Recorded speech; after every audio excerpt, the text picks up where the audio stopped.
Hello and welcome to my channel. Cash flow statement आज का भी हमारा यही टॉपिक है। Class 12th accountancy cash flow statement 12 से 14 मार्क्स का है। थ्योरी की वीडियो में डाल चुका हूँ। Net profit before tax and extraordinary item कैसे निकालते हैं वो वीडियो भी डाल चुका हूँ। आज की जो वीडियो है वो cash flow from operating activity के ऊपर कुछ क्वेश्चन है जिनसे हम समझेंगे कि cash flow from operating activity कैसे निकलती है, फिर हम उससे आगे चलेंगे। तो अभी जो हम इस वीडियो में देखेंगे वो देखेंगे कि cash flow from operating activity कैसे निकलता है, और ये सबसे इंपॉर्टेंट पार्ट होता है क्योंकि ये सबसे लंबा भी खींचता है। तो देखिए, अगर मैं आपको फॉर्मेट दिखाऊं एक बार, क्वेश्चन को भूल जाइए, अभी ये फॉर्मेट है हमारा। पहले हमें निकालना होता है net profit before tax and extraordinary item, जिसमें कुछ आइटम मैंने लिखी हुई है, कुछ और भी हो सकती है पर ये मैंने कुछ लिखी हुई है। फिर जो ये यहां से निकलता है ये यहां पर आ जाता है हमारा शुरुआत में, जब हम cash flow from operating activity निकालते हैं। तो इसके अंदर net profit before tax and extraordinary item से हम शुरू करते हैं। फिर कुछ ट्रांजैक्शन नॉन कैश होती हैं जिनके लिए हमने कैश पे नहीं किया, और कुछ होती हैं नॉन ऑपरेटिंग। नॉन ऑपरेटिंग का मतलब वो ऑपरेटिंग एक्टिविटी का पार्ट नहीं है, वो फाइनेंसिंग या इन्वेस्टिंग का पार्ट होती हैं, तो उनको भी साइड हटाना पड़ता है उसमें से। फिर हमें वर्किंग कैपिटल चेंजेस लेने होते हैं। वर्किंग कैपिटल चेंजेस का मतलब करंट एसेट्स और करंट लायबिलिटी में जो चेंज होते हैं, ये भी ऑपरेटिंग का ही पार्ट है और इनको फिर यहां पर एडजस्ट करना पड़ता है। करंट एसेट्स दो तरीके से एडजस्ट होती है। अगर कोई भी करंट एसेट डिक्रीज कर रही है, डिक्रीज का मतलब कम, तो आपको पैसा मिला, इनफ्लो कहलाता है, तो वो आप प्लस करते हैं, ठीक है। अगर करंट एसेट इंक्रीज करे तो वो आप माइनस करेंगे। करंट लायबिलिटीज के जस्ट अपोजिट चलती है। करंट लायबिलिटी अगर बढ़े तो प्लस होगी और अगर घटे तो माइनस होगी। तो ये कुछ रूल्स हैं जिनको आपको वर्किंग कैपिटल चेंजेस के लिए याद रखना है। उससे हमारा आ जाएगा cash generated from operating activity. फिर इसमें से हमें इनकम टैक्स पेड माइनस कर दिया जाता है, और जब वो माइनस कर देते हैं तो फिर cash flow before extraordinary item आ जाती है। फिर एक्स्ट्राऑर्डिनरी आइटम अगर हम माइनस कर दें, अब एक्स्ट्राऑर्डिनरी आइटम्स क्या होती हैं? एक्स्ट्राऑर्डिनरी आइटम्स का मतलब जो नॉर्मल नहीं है, जो हमारे बिजनेस से भी कंसर्न नहीं है और जो नॉर्मल कोर्स ऑफ बिजनेस का भी पार्ट नहीं है। जैसे लॉस बाय थेफ्ट, ठीक है, आप कहीं पर कुछ लॉटरी से पैसा मिल गया, तो ये अब नॉर्मल एक्टिविटी है, आपके बिजनेस की नॉर्मल एक्टिविटी नहीं थी। तो इन सबको हम एक्स्ट्राऑर्डिनरी आइटम्स कहते हैं।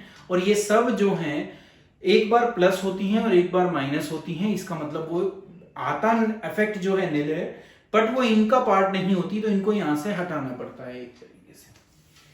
तो एक्स्ट्राऑर्डिनरी आइटम को एडजस्ट जब हम कर देंगे तो फिर हमारा net cash flow from operating activity आ जाता है।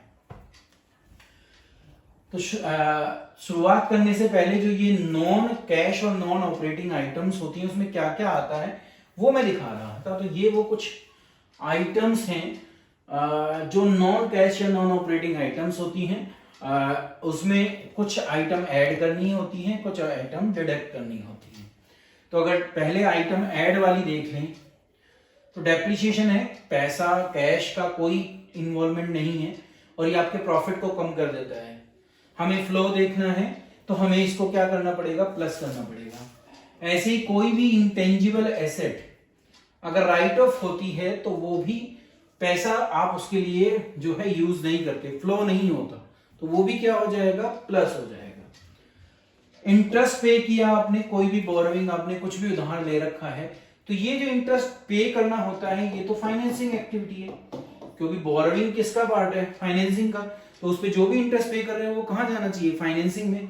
तो जब वो फाइनेंसिंग में जाना चाहिए तो यहां प्लस कीजिए, फाइनेंसिंग में माइनस कर देंगे, ठीक है।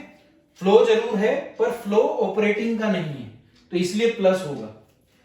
Loss on sale of fixed asset, अब कोई एसेट आपने बेची, उस पर आपको लॉस हो गया, तो क्या वो लॉस के लिए आपने कोई पेमेंट की होगी? फ्लो हुआ होगा? नहीं ना। आपने जितने में बेचा वो आपने रिकॉर्ड कर लिया है, ठीक है।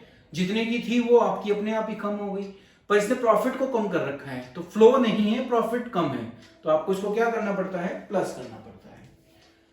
ऐसे ही premium on redemption of debenture of preference share है या डिवेंचर है, ये भी आप पे तो करते हो, फ्लो तो जरूर है, पर है फ्लो किसका? फाइनेंसिंग का। तो मुझे कहां शो करना पड़ेगा? फाइनेंसिंग में। कुछ इसके जस्ट अपोजिट वाली आइटम्स हैं प्रॉफिट हो रहा हो तो उसने आपके प्रॉफिट को बढ़ा रखा है, आप उसको माइनस करेंगे। इंटरेस्ट की इनकम है तो वो इन्वेस्टिंग एक्टिविटी का पार्ट है, वहां लिखेंगे। डिविडेंड भी सेम है, रेंटल इनकम भी सेम है, तो ये सब इन्वेस्टिंग एक्टिविटी का पार्ट होता है। तो ये कहाँ जाएंगी? हमारी इन्वेस्टिंग एक्टिविटी में। तो ये कुछ ट्रांजेक्शन थी जो हमसे हमारी इन चीजों से बिलोंग करती थी। अब क्वेश्चन पर चलते हैं और समझते हैं कि हम cash flow from operating activity निकालते कैसे। तो देख, सबसे पहले हमें चाहिए net profit before tax and extraordinary item.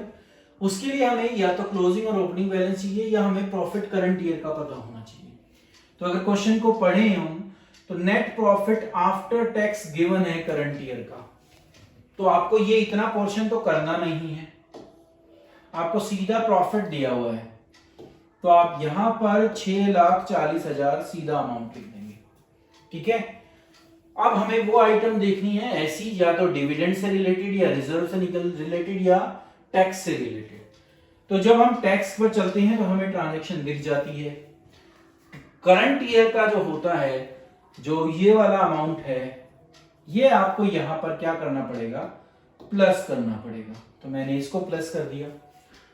बाकी चीजें देखें तो यहां नहीं दिखती। अब एक एक करके देखें तो इन्वेंट्री देखो किसका पार्ट है? वर्किंग कैपिटल चेंजेस का।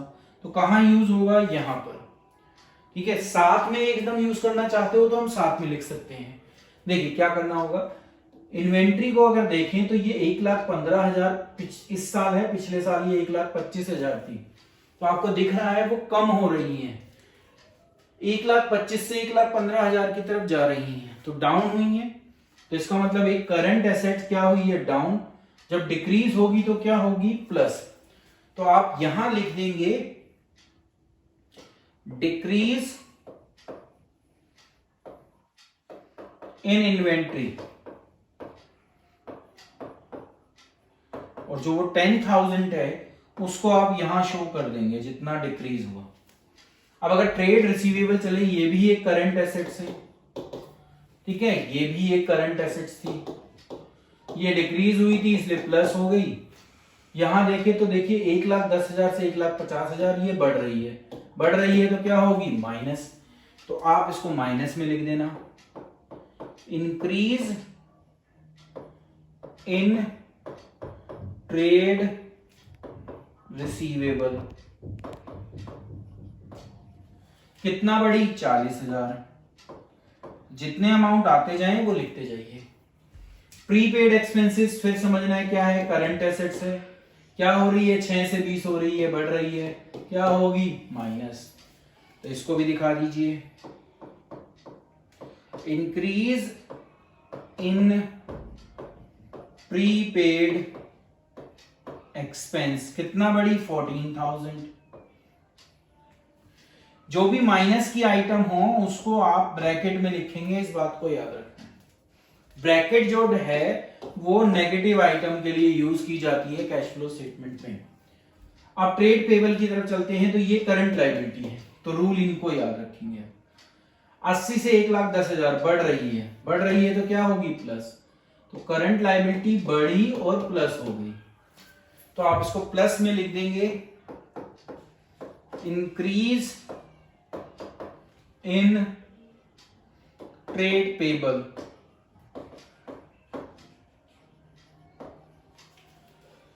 कितना अमाउंट? 30,000। तो ऊपर की जितनी ट्रांजैक्शन थी वो आ गई। एक ये जो प्रीवियस ईयर का प्रोविजन फॉर टैक्स है वो आप नीचे देखिए, इनकम टैक्स पेड लिखा है, ये यहां पर प्रीवियस ईयर वाला ही अमाउंट आता है, तो इसको आप यहां दिखा देंगे।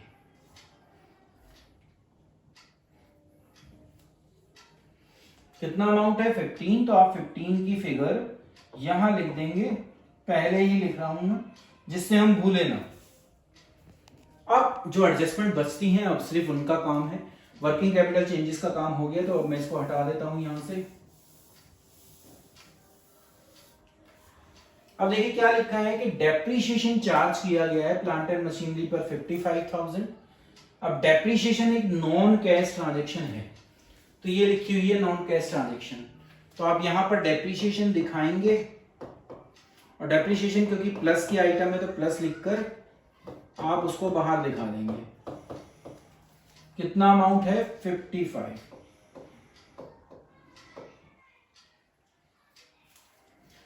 फिर कहा कि इंश्योरेंस क्लेम रिसीव हुआ आपको। अब इंश्योरेंस क्लेम क्या होता है, अगर हम थोड़ा सा सोचें, हमने कोई चीज इंश्योरेंस करा रखी थी, अब उसके अगेंस्ट मुझे क्लेम मिला, तो ये अबनॉर्मल हो गया, that's means extra ordinary item है। इंश्योरेंस क्लेम आपको नॉर्मल ऑपरेशन से तो मिला नहीं है, तो ये क्या है, एक एक्स्ट्रा ऑर्डिनरी आइटम है। तो एक्स्ट्रा ऑर्डिनरी आइटम जो होती है वो यहां जाती है, देखिए लिखा हुआ है एक्स्ट्रा ऑर्डिनरी आइटम। तो एक्स्ट्रा ऑर्डिनरी आइटम का क्लेम अगर आप रिसीव करते हो तो पैसा आपके पास आया है, इसका मतलब आपका प्रॉफिट क्या हुआ होगा, बड़ा होगा। पहले आप उसको यहां पर माइनस करेंगे और फिर यहां पर प्लस करेंगे। क्या करेंगे, ये अमाउंट पहले यहां पर आएगा, क्योंकि नेट प्रॉफिट जो होता है वो आफ्टर टैक्स होता है और एक्स्ट्रा ऑर्डिनरी आइटम होता है, तो पहले हमें यहां प्लस करना पड़ेगा और बाद में फिर यहां पर क्या कर, पहले यहां माइनस करना पड़ेगा क्योंकि प्लस हुआ है। तो पहले आप लेस में यहां लिख देंगे इंश्योरेंस क्लेम रिसीव। देखो फ्लो तो है, आप ये नहीं कह सकते कि ये फ्लो नहीं हुआ, तो आप ये जरूर करेंगे कि इंश्योरेंस क्लेम रिसीव लिखकर इसको पहले माइनस कर देंगे। कितना अमाउंट है 50,000 का, और फिर यहां पर इसको दोबारा से प्लस कर देंगे।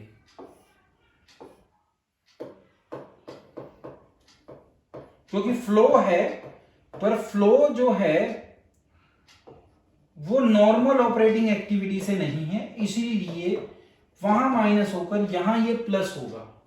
और यहां आप इसको, क्योंकि एक ही आइटम मान रहा हूं और सीधा इसीलिए बाहर लिख रहा हूं 50,000। आगे बताया गया कि प्रॉफिट हुआ आपको सेल ऑफ इन्वेस्टमेंट, ये तो फाइनेंसिंग का पार्ट है और इन्वेस्टिंग का पार्ट है। तो प्रॉफिट क्या होता है, देखिए प्रॉफिट लिखा हुआ है, अभी नॉन कैश ट्रांजेक्शन में देखा था, तो यहां आएगा माइनस लिखो आप profit on sale of investment, और ये आपको माइनस करना पड़ेगा क्योंकि ये जो है वैसे नॉन कैश ट्रांजेक्शन है, क्योंकि सेल के अमाउंट में ये ऑलरेडी इंक्लूड है। तो आप जो है सिर्फ यहां पर इसको माइनस कर देंगे, बाकी कुछ और चीज नहीं बचती है। तो आप अब अपना क्वेश्चन पूरा कर सकते हैं। पूरा करने के लिए पहले आपको इसको बंद करना पड़ेगा। तो 6,40,000 में 20,000 प्लस करूंगा, 6,60,000, उसमें से 50,000 माइनस करता हूं तो ये 6,10,000 आता है। वो 6,10,000 मैं यहां लिख दूंगा। अब ये दो आइटम, एक प्लस की है और एक माइनस की है, तो 55 में से 20 को अगर मैं माइनस कर देता हूं तो 35 आता है। 35 प्लस की फिगर है तो हम ऐसे ही लिखेंगे, और ये प्लस कर यहां लिख देंगे 6,45,000। ये 6,45,000 हमारा ऑपरेटिंग प्रॉफिट होता है बिफोर वर्किंग कैपिटल चेंजेस। फिर ये जो चेंजेस हुए हैं इनको देखना होता है। देखिए ये 40 है, 40 से 40 कट गया, तो इसका मतलब 14,000 जो है वो आपकी नेगेटिव फिगर बचती है, उसको आप ऐसे लिखेंगे। फिर 645 में से 14 माइनस कर देंगे तो आपका 6,31,000 का जो है वो cash generated from operating activity आ जाएगा।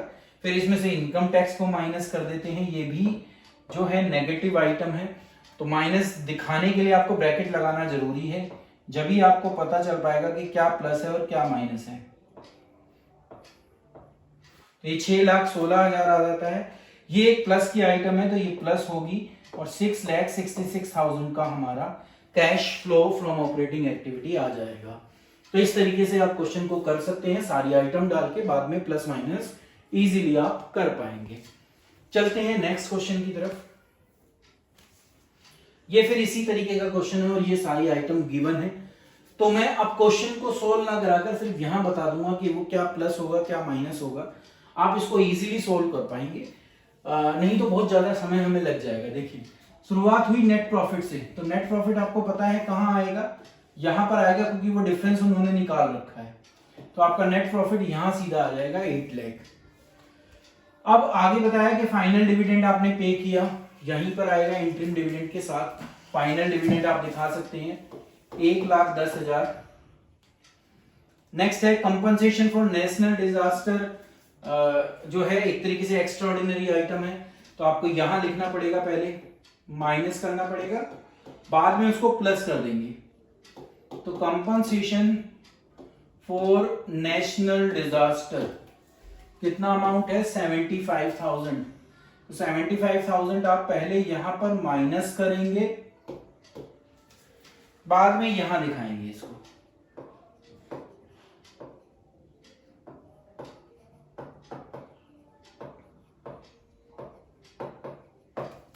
यहां ये प्लस की आइटम रहेगी। नेक्स्ट पर चलिए, डेप्रिसिएशन है, नॉन कैश ट्रांजेक्शन है, यहां पर आ जाएगी।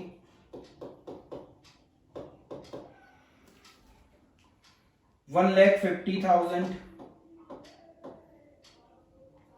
नेक्स्ट चलिए तो loss on sale of investment है, ये भी नॉन कैश ट्रांजेक्शन है, तो ये भी यहां पर आएगी, ये भी प्लस होने वाली आइटम है।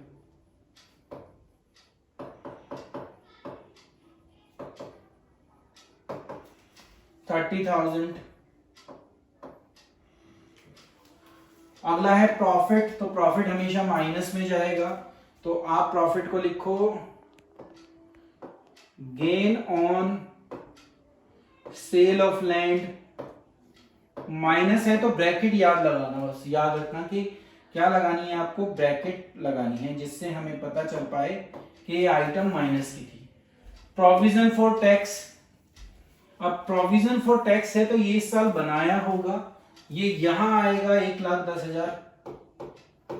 तो आप इसको यहां दिखा देंगे क्योंकि नीचे टैक्स पेड भी दे रखा है, रिफंड भी दे रखा है, तो इन दोनों का जो नेट अमाउंट होगा 1,20 में से ये 10,000 जो है, देखो पेड अमाउंट ये है, इतना पे किया, 10,000 आपको वापस मिले, तो जो वापस मिलता पैसा है वो नेट करके दिखाना है, तो आप पेड में 1,10,000 दिखा देंगे।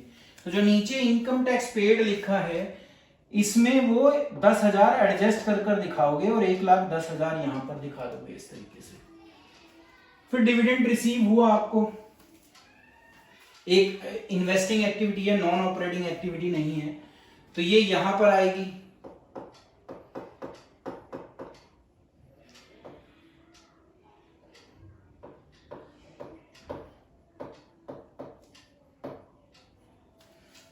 कितना अमाउंट है, 20,000। ये भी क्या होगा, प्लस करना पड़ेगा, तो देखिए मैं अमाउंट लिख देता हूं, पर अब मेरे पास यहां पर स्पेस कम हो गया है।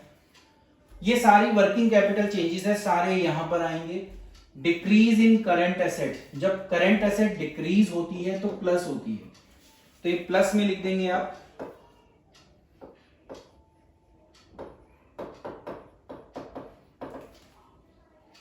$40,000। फिर है इंक्रीज इन करंट लायबिलिटी, ये भी प्लस होती है, इंक्रीज का साइन मैं ये बना रहा हूं अभी जिससे हमें समय बच सके। 70,000 प्लस की आइटम थी।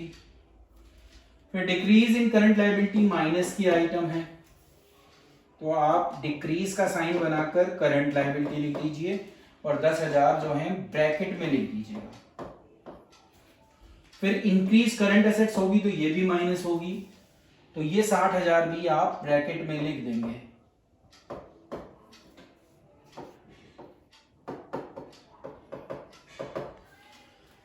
सारी आइटम्स हमने जहां जा सकती थी वहां पर लिख दी, अब बस आपको टोटलिंग करनी है और मेरे हिसाब से आप टोटलिंग कर सकते हैं।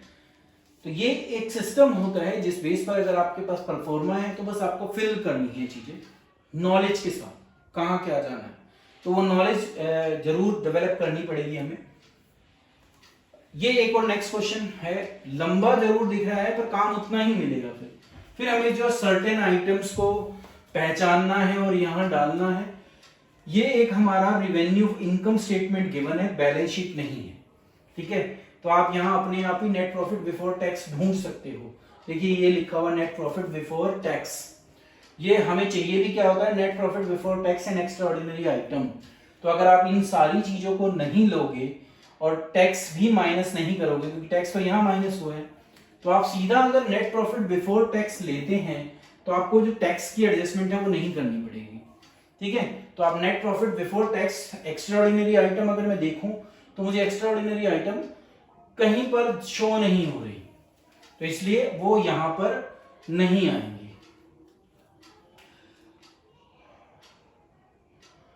तो कितना है मेरा नेट प्रॉफिट बिफोर टैक्स 62,500। वो डायरेक्ट में डाल दूंगा, इसको मैं नहीं बना रहा।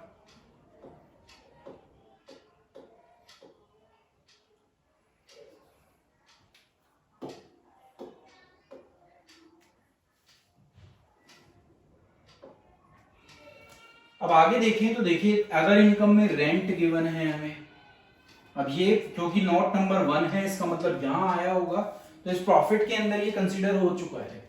और रेंट इन्वेस्टिंग एक्टिविटी, ऐसे गेन जो हुआ वो भी एक नॉन कैश ट्रांजेक्शन है।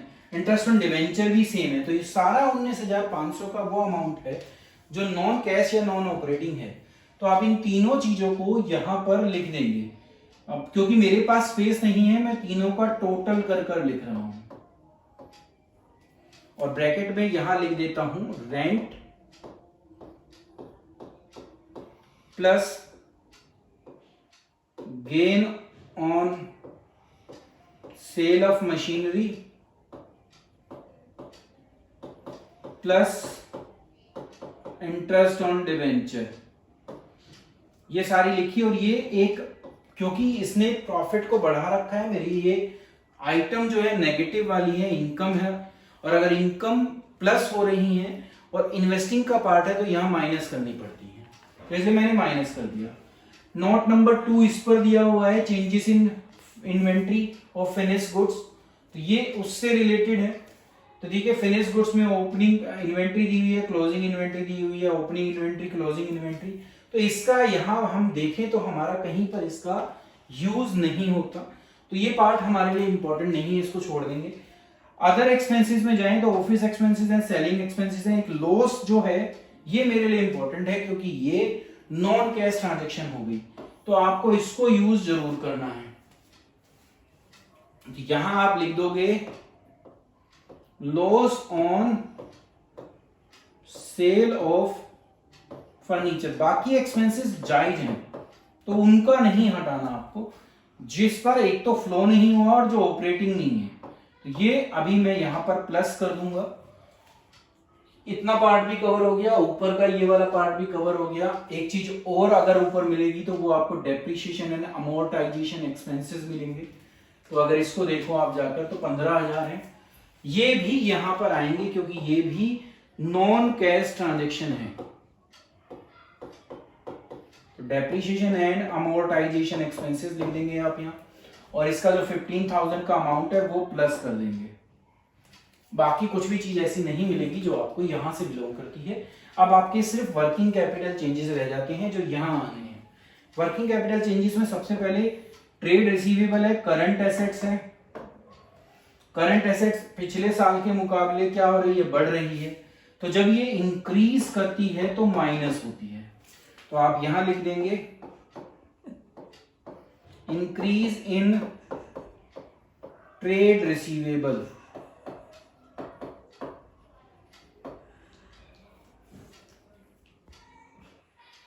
$5,000 ट्रेड पेबल अगर आप देखो तो ये आपकी करंट लायबिलिटी है, और करंट लायबिलिटी क्या हो रही है, डिक्रीज हो रही है। तो जब ये डिक्रीज होती है तो माइनस होती है, तो ये भी आप यही लिखेंगे।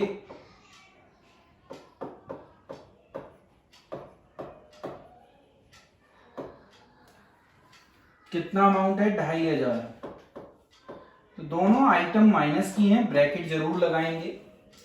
आउटस्टैंडिंग एक्सपेंसेस, ये भी आपकी करंट लायबिलिटी है, ये भी आप देखो तो बढ़ रही है। बढ़ने का मतलब प्लस हो जाना, तो ये आप यहां लिखेंगे इंक्रीज इन आउटस्टैंडिंग एक्सपेंस।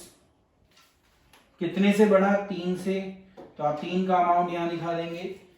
फिर आता है प्रीपेड एक्सपेंस, करंट एसेट्स है, करंट एसेट बढ़ रही है, तो जब कोई भी करंट एसेट इंक्रीज हो तो वो माइनस होगी, ये आपको समझना है। तो आप यहां लिख देंगे, यहां बल्कि की इंक्रीज इन प्रीपेड एक्सपेंस। और कितना अमाउंट है, 1,500। तो देखिए मेरे पास अभी वहां स्पेस नहीं है तो मैं बाहर लिख रहा हूं, इसको काउंट जरूर कर लेंगे। अब आपका ये सारा आ गया, अब जो बच गया सिर्फ ये टैक्स बच गया। टैक्स पेड में मैं इसको लिख दूंगा यहां पर 18,750 रुपए। और इस बेस पर फिर हम अपनी कैलकुलेशन कर लेंगे। इतना ही सिंपल होता है। क्वेश्चन कितना ही बड़ा लिखे, क्वेश्चन छोटा ही रहेगा, क्योंकि 3 मार्क्स से ऊपर ये बैठता ही नहीं है।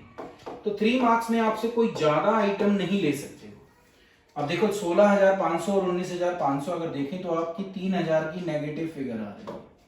तो 62 में से 3 घटा लेना, 59,500 आ जाएगा। यहां देखें तो 2.5 और 1.5, 4 और 5 9, 9,000 नेगेटिव है, 3,000 पॉजिटिव है। तो यहाँ पर भी 6,000 आपका नेगेटिव गया। 59,500 में से ये 6,000 भी घटा दोगे तो आपका 53,500 आ जाएगा। फिर इसमें से अगर ये माइनस कर दो तो सीधा आपका कैश फ्लो फ्रॉम ऑपरेटिंग आ जाएगा, जो कितना आएगा